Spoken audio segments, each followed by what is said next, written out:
Hi, this is Alexcursus, a show where I will take a look at a particular gunpla or figurine and see how authentic they are. This time we are looking at the HGUC RGM-79 GM. Now this is one of the first wave of HGUC. It basically set the standard for HG ever since. And we'll be rating how authentic this is with saga, style, action, gimmicks, and absence. Style is how authentic does the mobile suit look, or if it had some style added to make it look more realistic or feels more real, more convincing in general. And right off the bat, with the HGUC GM, I have to say it is not authentic at all because that's not how Okawara have illustrated it, nor this is how it appear in the original Mobile Suit Gundam show or the movies.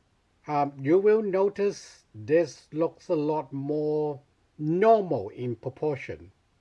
Like the mobile suit itself is the humanoid, whereas Okawara's original illustration is a lot more like a suit of power armor, where it does have an entire humanoid inside. Of course, that style have since changed from Zeta, and by the time this is released, which is 2001. Yes, this is pretty much a vintage now, being more than 2 decades old. Took the newer style. And while I said it is not authentic for the original show and movies, it is authentic because this is the style where most Gundam games gone for since the 90s, where they will use this newer proportion to recreate the original Gundam mobile suits. Now there are few changes to this model that is not part of Okawara's original design. Most notably is the so-called iron briefs, which is incorrect because the GM is armored with titanium ceramic. But it is justifiable because the original design was this front skirt bit with a bit of the side skirt being an entire single module, like a tank glacis. But for the HGUC, it is just the front skirt by itself. These side skirts are side skirts. Another thing I want to mention is when I talk about the GMG frame, with the video games, a lot of them would depict GM having a more Gundam-like side skirt where they will have either storage or attachment point on the side skirt.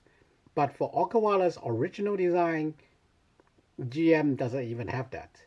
It is just simple armor plates to make it, more manufacturable.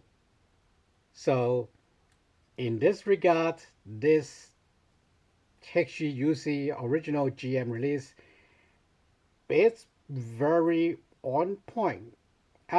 Another thing that's on point is if you haven't noticed, this thing uses some very old, well, it is old, but even back then, this is rather old school way of part separation, where you have this front knee nor leg armor being just a clamshell.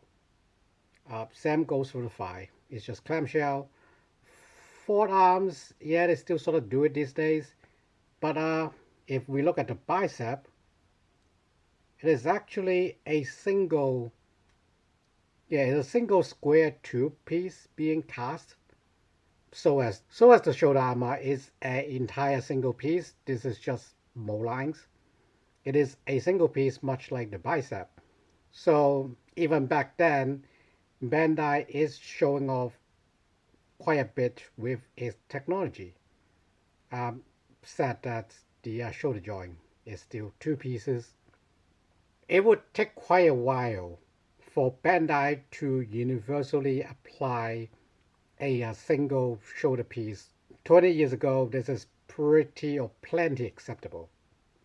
Also, some upgrade we can see from G-frame. The thruster nozzles are cast in separately, in separate color too, in this case. And I will talk about the beam saber in Gimmick. Do note that it is a separate part. But yeah, otherwise the backpack is pretty simple. I don't see any reasons that it needs to be a separate piece.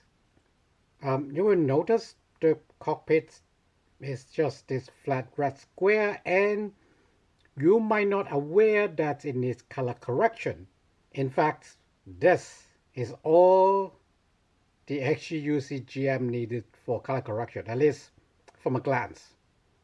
Just the cockpit hatch, but even without me putting it on, you probably would have missed it. Now, a color correction sticker that you might get a few years down the line are for the head falcons, where they are colored yellow at times. But to be honest, a bit of panel lining to bring them out is fine. A lot of people like to paint them metallic or even burn marks, which is cool as well. But I think being defensive weapon, they should be less conspicuous. But yeah, very little color correction needed. They do have shock absorbers sculpted in for the ankle. They are still in the titanium ceramic green. Again, probably looks better and probably could use some color correction, but a bit of panel lining bringing out the details looks fine. Oh, another thing that wouldn't be a clamshell very soon is the ankle armor. It is still a left clamshell for the GM, which is kind of weird, but in retrospect, it's probably good form. It's probably easier to getting rid of the moldline as to opposed to a single piece, but you know, different school of building. Yes, I'm just a dirty strike builder, so it's work and does not work for me at the same time. So no biggie, to be honest. The hand, we still have pretty big hands. I think is a UC privilege at this point, where you get bigger hands that can hold on to more things in general, or you know, less modification needed for third-party options. And you would notice the back is very flat. This is probably something to do with the technology at the time, where their computer modeling or their mold creating really needs some flat surface. But for the GM, it's perfectly fine. Still plenty of chest and cockpit area to balance it out. So while this is less broadly stocky than the original Okawara illustrations or vision, it is not overly thin like some, probably not recent, some designs a few years back where they make the mobile suits really thin for some reason. Like nothing to do with act like, you know, law requirement, but just make them super thin for no good reason. I also like the style of this gear because it does not have too much sculptures, like too much panel lighting. It just have these suggestions of maybe maintenance hooks and small attachment points or small key points where you know stuck a key and unlocked it. and nothing else. So especially for 144 where you shouldn't see too much detail, this looks really good. Oh yeah, thigh panel lighting for the thigh. Oh my god. So yeah, I guess it's time for we to go into action. Well, actually, as we transition into action, another style thing is how short the thigh of this GM is. It does have a double joint knee, as you can see, but the thigh is very short in compared to the lower leg. So even without the front skirt being limiting, you can't do a natural kneeling pose. Let's say the leg is out of the way. This is, I'm not sure if that's their technology limitation of the time, or it is just easier for them to adjust the proportion, but this style choice affects action, which I would say is another deduction of points for this GM's style. So action. Due to how limited the iron briefs can move, GM can only kick its legs up to 45 degrees, which is more than you might imagine, but a lot less than, let's say, what you would expect even for a 1-year-old mobile suit. But it is enough for it to make some natural looking, I guess, action for a 1-year-old low-ish spec mobile suit. The side skirt doesn't go very high, but the ball joint that they used back then limited the side movement of the legs to 45 degrees anyway. So the side skirt is not to blame. Like I demonstrated before, they do have double joint for the knee, but it is just for a slightly more than 90 degree, like 100 degree movement, and can't kick its back or ass. In fact, this you will see how long the lower leg is in comparison, which is unnatural, but so long you're not doing this, it's not noticeable. The foot is on a ball joint, which can give you some nice natural poses. The ankle armor can flip. Some hollow in between, but it should naturally fall down and show the rather amusingly nice detail inside. The arms, as we are sort of have been playing with, just 90 degree for the elbow. It is a single peg going all the way down to the elbow joint. Hand is in a ball joint, so lots of freedom of movement, a bit of give as well. The bicep can rotate, and shoulder is just a single peg. But yeah, enough robotic movement, and in fact, if you play around with this, you can get it to get into a pose to pull out the beam saber. I can probably pop it down further, but there you go. Far enough to pop it out. But yeah, so yeah, pretty decent movement despite how limited they appears. This hand is a bit on the gimmick side, but oh, another rather amusing action is instead of a front back cram rocker, it have a side to side rocker with a bit of internal component in there. So you can make a super dramatic GM pulling all the way back to get his beam saber while aiming the beam spray gun forward. This thing is still very limited and is normal for HG at the time, but it does have quite a few surprises. So, oh, and the head, basic ball joint, doesn't go very far, but you don't expect a 1-year war machine to have much of that, although you can replicate some of the more dramatic poses along with the lack of the ab crunch. Either way, weak action overall for a Gunpla, but plenty enough for a GM, I think.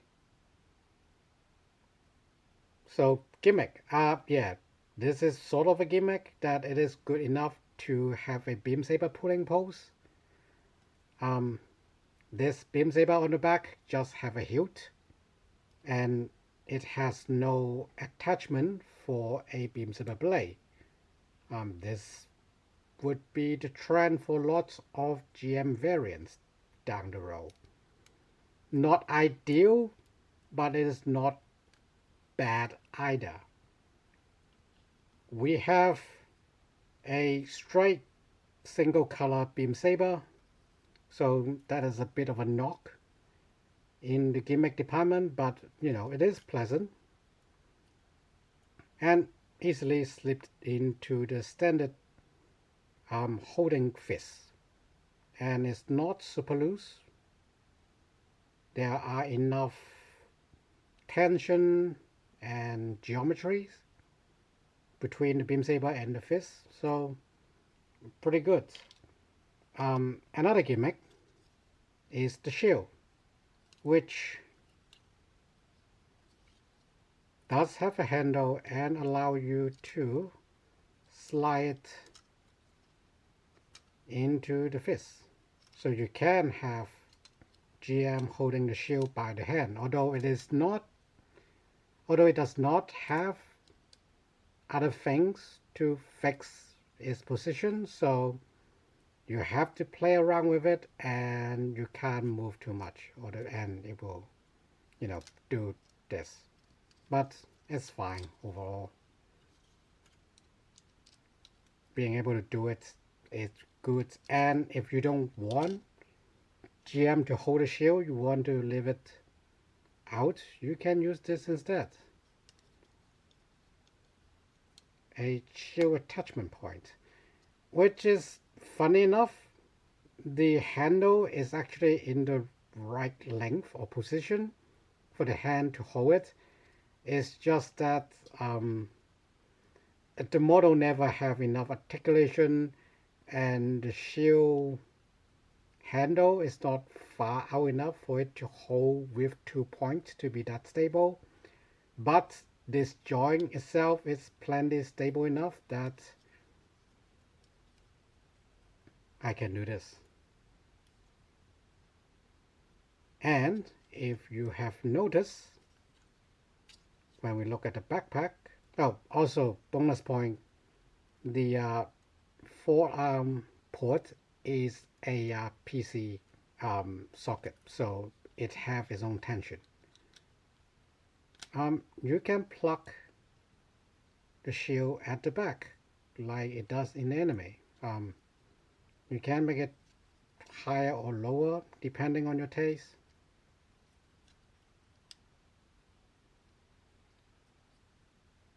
Some of you might argue how that would block the thrusters, but you know, those who play Gundam games would know how this configuration saves you from the back lots of times.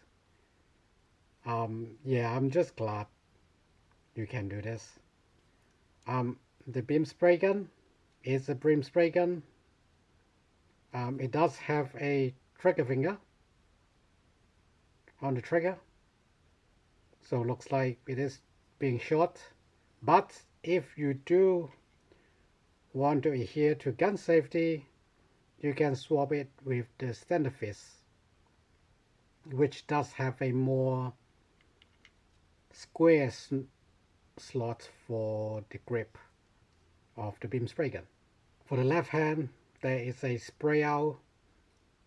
It's probably better for the beam saber pulling action, and you can go for a stop, enforcer type of thing, or just holding on to the beam spray gun, even though beam spray gun is not a high power weapon. So yeah, some hand option as well. Pretty good gimmick, if you ask me. What I would add to the gimmick as well is the translucent optics on the head. It could be a style thing, but I think style thing is more about style choice, like the molding lines for it. But gimmick would be the material chosen.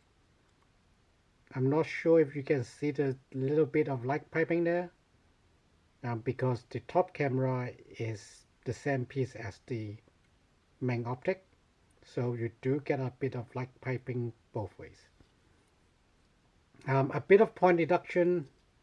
Let's pull out the shield. A bit of point deduction for not having a sticker or parts for the back optic camera lens, but it's not a big deal, so just minor deduction, I guess. And finally, absence.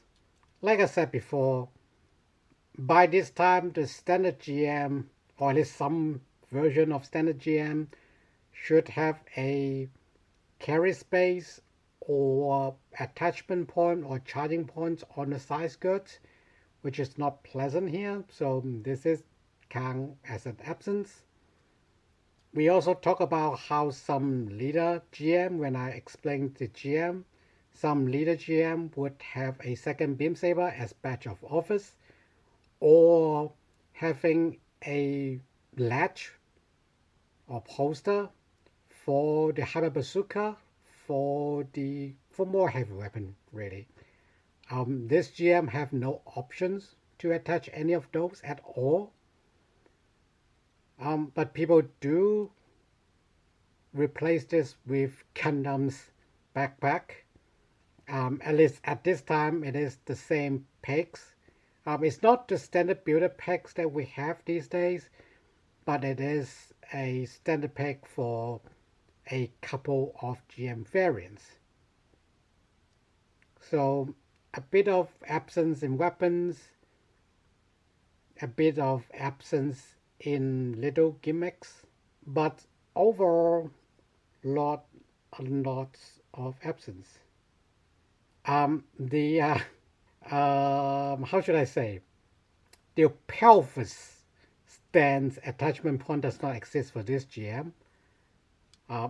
Almost HGUC at a time, so I guess this is a absence, but this guy can stand on his own very fine. So stand is probably not necessary, and you can use the shield carrying point for that if you really want to. Yeah, and I was just trying to show off foot sculpt work here. Like the G-frame, you rarely see this, but it's fully sculpted even though they are not correctly colored. Or at least I don't remember seeing the foot thrusters being red, but shield, inside of the shield is fully sculpted as well, so no absence there. Can see through the hole on the shield. So to recap, despite not being wholly authentic to the original Mobile Suit Gundam version of the RGM-79 GM, the standard model, it is the design that have ever since being used to represent this model. And with part separation pretty archaic, let's say, and it is very old, but I like we have to sort of look at this as today's standard to its alternatives. Um, I have to knock it down on style to an A because this is unmistakably a very 1 year war period looking GM. There are things that you can't just straight build and expect it to look good, but it looked plenty good enough. That's why it have an A for style. Action, I cannot give it more than a B. It is good enough to pull out its own beam saber. Kinda good enough to reach its own shield, and it can actually hold the shield in its hand, but canonically, GM should still be able to kneel as, for pretty much just service, basically. So, action, I have to give it a C. Well, maybe I bump it to B because it does have, I don't know. I think C is too harsh, given how it can do most action pose. Ironic enough. This GM is good at doing action pose, but not static pose. Well, some static pose work, like lying down and no, actually, head can't go up. So yeah, super weak static pose, but decent action pose. I would give it a B, at least for now, until we find something that can shift the whole paradigm, but I don't remember anything like that. Yeah, I think we'll see. What S grade and A grade action looks like and what C grade action would look like. Oh, another thing I forgot to mention is style. Every joint is in hard plastic, so they are easy to paint. So that's why style is a firm A. Because without you painting it, it looks fine. If you go in and paint it and fix the mold lines and gaps, it will look fantastic. So it's a good style for a modeler. Action B, yeah, plenty good enough to show off a GM in general. Maybe not for your gunpla battle, but plenty good enough for standard taking photos and messing around. Gimmick, not an S because it does not include everything, but not quite a B because it does not miss, although that would be for absence, but it has everything a GM should have, and it have alternative hands to make extra actions. I think I would give it a B for Gimmick, even though it does have the shield attachment points and then good sidearm sockets, because that will be good for expansion / customization / extra parts. I will stick with a B because the beam saber is a single color. The hilt, they already go through trouble to make a hilt. It is really weird that they don't make the blade come off the hilt.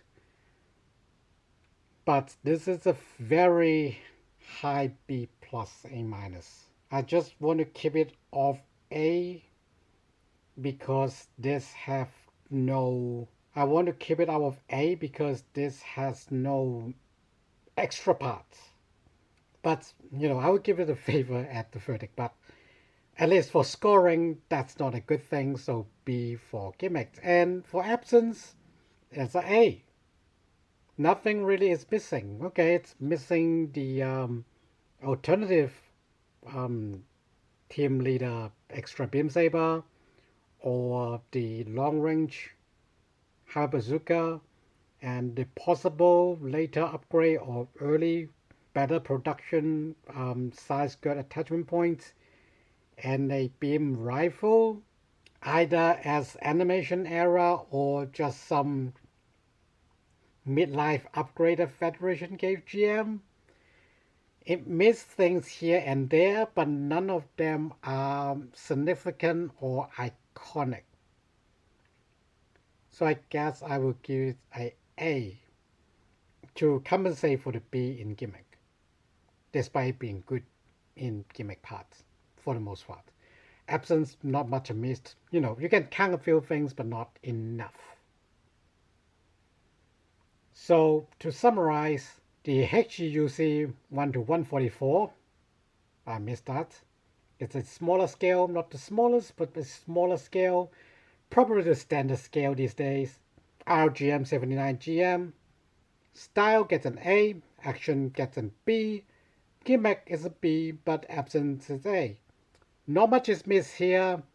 It got enough actions to represent a GM in enough fashion and enough gear that you wouldn't miss it not being a GM, or you wish that it got the thing for the GM to replicate a particular scene.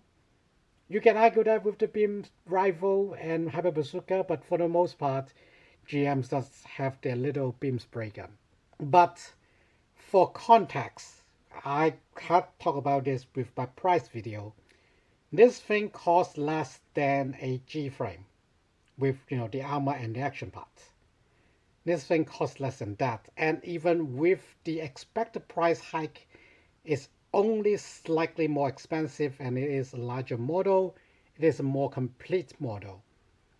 Yes, it has one less weapon and it has less color correction, but it does have a translucent visor instead of the simple metallic paint. Anyway, yeah, I think it's a perfect styling for a GM, especially it's meant to be a cheap alternative of Gundam for the Federation to just mass produce easily. The styling is perfect. The engineering can be improved. That's why I do think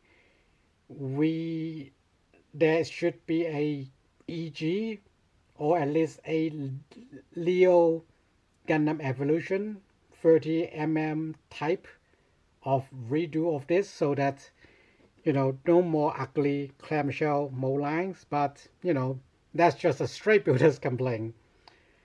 For those of you who do a bit more modeling, this are easy claps, but some style fixing, longer thighs, actual good action, even though it might be slightly too good compared to what it is official in the law. Still, I have to give it a lot of credit because it is fit in a small box with just 3 runners.